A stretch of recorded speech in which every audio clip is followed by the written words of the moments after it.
Katyn Massacre, the murder Moscow, blamed on someone else for 50 years. 22,000 men walked into a forest and never walked out.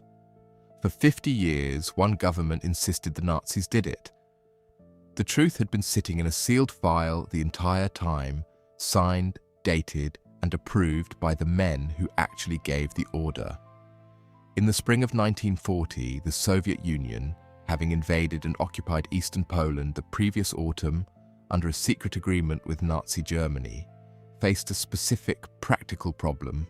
what to do with the roughly 22,000 Polish military officers, police officials, intellectuals, and civil servants it had taken prisoner during the invasion. These weren't ordinary prisoners of war. Many were reservists in civilian life, doctors, lawyers, teachers, engineers, professionals who had been called up to serve during the invasion and now represented, in the eyes of Soviet leadership, the entire educated backbone of a Polish national identity Stalin intended to permanently dismantle. On March 5, 1940, Soviet secret police chief Lavrenti Beria submitted a formal memorandum directly to Stalin, recommending the execution of the Polish prisoners without trial, arguing they remained committed enemies of Soviet authority who would resist any attempt at re-education or integration. Stalin, along with the entire Soviet Politburo, signed the order, a document that would remain buried in Soviet state archives, its existence formally denied, for the next 50 years. Over the following weeks, Polish prisoners were transported in small groups from several separate detention camps to execution sites, the largest and most infamous located in the Katyn forest near Smolensk in western Russia. Soviet nkvd officers executed each prisoner with a single shot to the back of the head, a method chosen specifically for its speed and efficiency, allowing executioners to process hundreds of prisoners within a single night. The bodies were buried in mass graves, and the Soviet Union proceeded, for the next several years, to simply say nothing at all.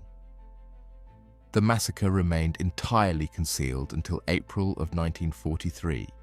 when German forces, having since invaded the Soviet Union and now occupying the region around Smolensk, discovered the mass graves, exhumed the remains, and announced the discovery to the world, immediately accusing the Soviet Union of the killings, a charge Soviet officials denied with total, absolute conviction, instead claiming the Germans themselves had committed the massacre after capturing the area in 1941 and had simply staged the discovery as wartime propaganda. What followed was a decades-long campaign of official Soviet denial so thorough and so consistently maintained that it became formally enshrined in Soviet-aligned Polish post-war historical education, with school textbooks in communist Poland teaching generations of Polish children that Nazi Germany, not the Soviet Union, was responsible for the deaths of their own countrymen, a lie taught for decades in the very nation whose citizens had actually been murdered. Families of the missing officers, many of whom had strongly suspected Soviet responsibility from the beginning given the timing and circumstances of their relatives' disappearance, were forced to publicly accept the official narrative or risk serious political consequences under Soviet-aligned communist rule. International forensic investigations conducted during the war, including examinations by neutral medical experts and a Red Cross-affiliated commission, found substantial physical evidence supporting German claims rather than Soviet ones, including the specific state of decomposition of the remains, personal documents and letters found on the bodies dated no later than early 1940,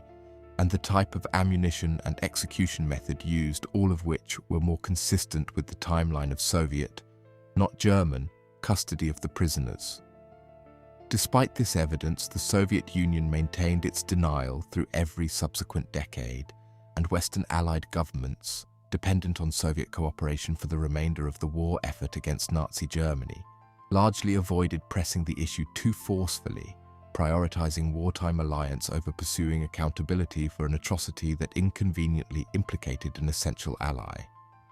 The truth remained officially suppressed for nearly 50 years, through the entirety of the Cold War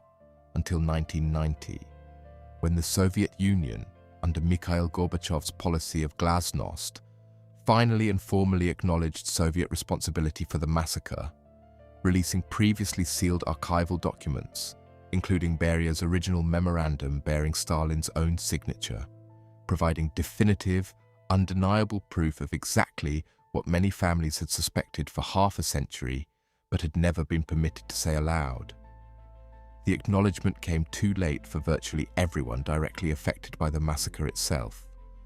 The murdered officers had been dead for 50 years, and most of their immediate widows and parents had died still believing, or at least officially maintaining, the version of events their government had forced them to accept. What the eventual confession did provide decades late was a formal, documented historical record, finally allowing Poland to properly memorialize the victims and definitively correct the historical narrative that had been deliberately falsified for 2 full generations. In April of 2010, in a tragic historical echo that stunned observers worldwide, a Polish government delegation, including the Polish president, flying to Russia specifically to attend a memorial ceremony marking the 70th anniversary of the Katyn Massacre, was killed when their aircraft crashed near Smolensk, remarkably close to the original massacre site itself, an accident officially attributed to pilot error compounded by severe fog. Though the eerie geographic and historical coincidence, a plane full of Polish officials dying near Katyn while traveling to honor Katyn's victims, has ensured the tragedy remains permanently, almost inescapably intertwined with the original massacre in Polish national memory. What makes the Katyn Massacre endure as one of history's starkest examples of state-sponsored historical erasure isn't simply the scale of the killing itself,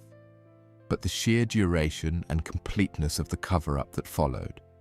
a lie maintained not for years, but for half a century, across multiple generations, enforced not just through denial but through the deliberate falsification of official history taught to schoolchildren in the very country whose people had been murdered, a version of events that only crumbled when the government responsible finally chose, decades after every possible political advantage to hiding it had passed, to admit what its own sealed documents had confirmed all along. 22,000 men were murdered with a single shot each, buried in silence, and denied even the basic historical truth of their own deaths for 50 years, until the paper trail their killers had carefully signed and filed away finally outlived the government that had tried to bury it alongside them. If stories like this, where the truth waited half a century inside a locked file cabinet before anyone was finally forced to open it, are exactly what you come here for, subscribe to The Grave Details, because history holds more stories like this than most people will ever know.